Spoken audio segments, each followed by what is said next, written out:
మన్మోహన్ మరణంతో కాంగ్రెస్ పార్టీ రాజకీయం చేస్తోందని కేంద్ర మంత్రి కిషన్ రెడ్డి విమర్శించారు. వాజ్పేయి తరహాలో మన్మోహన్ అంత్యక్రియలు నిర్వహించామని, మన్మోహన్ స్మారక చిహ్న ఏర్పాటు కేంద్రం నిర్ణయించిందని తెలిపారు.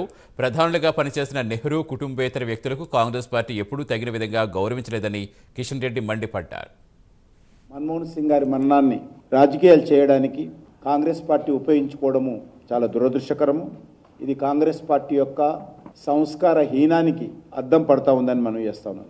వారు మరణించారని తెలియగానే వెంటనే ప్రధానమంత్రి గారు నిర్ణయం తీసుకొని వారికి అన్ని రకాలుగా ఏమాత్రం గౌరవం తగ్గించకుండా అటల్ బిహారీ వాజ్పేయి గారికి ఏ రకంగానైతే అంతిమ సంస్కార కార్యక్రమాలు నిర్వహించారో అదే పద్ధతిలో వీరికి నిర్వహించాలని చెప్పి కేంద్ర ప్రభుత్వం నిర్ణయించింది. ఆ బాధ్యతను హోంశాఖ మంత్రి అమిత్ షా గారు అప్పగించడం జరిగింది. అదేవిధంగా మన్మోహన్ సింగ్ గారు కూడా చేయాలని చెప్పి వారు స్వర్గస్థులైనటువంటి 3 గంటల లోపే నిర్ణయం తీసుకోవడం జరిగింది. దీనికి సంబంధించి మన్మోహన్ సింగ్ గారు సత్యమన్తో మాట్లాడి దీనికి ఒక ట్రస్ట్ ఏర్పాటు చేయాల్సి ఉంటుంది. గతంలో అందరికి సంబంధించి కూడా ట్రస్ట్ల ద్వారానే ఈ యొక్క స్మారక కేంద్రాలు నిర్వహించాము.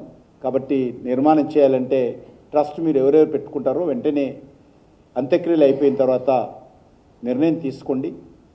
మా అధికారులు మీతోటి అన్ని రకాలుగా వచ్చి మాట్లాడి మీరు కొంత బాధ తట్టుకున్న తర్వాత 2-3 రోజుల తర్వాత వచ్చి మీ దగ్గరకు వచ్చి మీరు చెప్పినటువంటి వాళ్ళందరినీ సూచించినటువంటి పేర్లతో ట్రస్ట్ నిర్మాణం చేసి ఆ ట్రస్టుకు పేరు మీద భూమి ట్రాన్స్ఫర్ చేసి అక్కడ మేము ఈ యొక్క స్మారక కేంద్రాన్ని భారత ప్రభుత్వం నిర్మాణం చేస్తున్న విషయం కూడా చెప్పడం జరిగింది.